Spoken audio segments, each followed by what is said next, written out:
Hello, I'm John Gans, and welcome to another session of the USA Yoga Federation's instructional series on scoring for judges.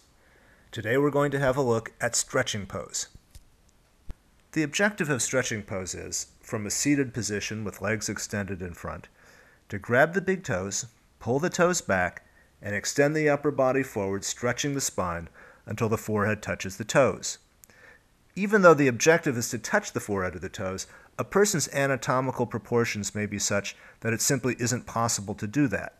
So a judge may take body proportion into account and not give a deduction when touching the toes is clearly impossible. All right, let's have a look at Courtney's stretching pose.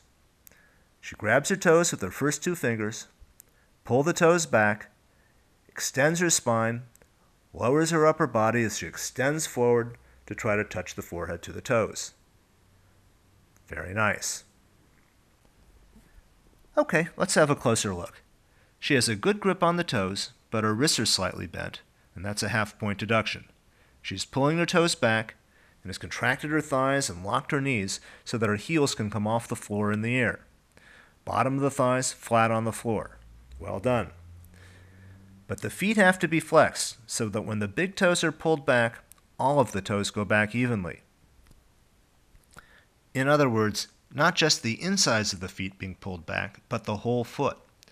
We can see that only the inside of her foot is going back, so that's another half-point deduction. The key element of this posture is the stretching of the spine. That's why it's called stretching pose. So the spine should be flat, not rounded. There's too much rounding of the spine and not enough stretching forward.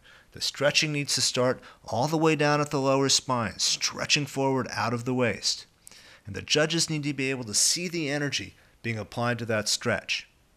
As this key element of the posture is lacking, she's going to get a full point deduction for the rounded spine and the lack of the full stretch forward. Finally, her shoulders hunched up by the ears. Shoulders need to be away from the ears, permitting the full extension of the cervical spine, a little bit more stretch forward. That's an additional half-point deduction. So the total deductions are 2.5 points for a total score of 7.5 on stretching pose. Another beautiful posture, Courtney.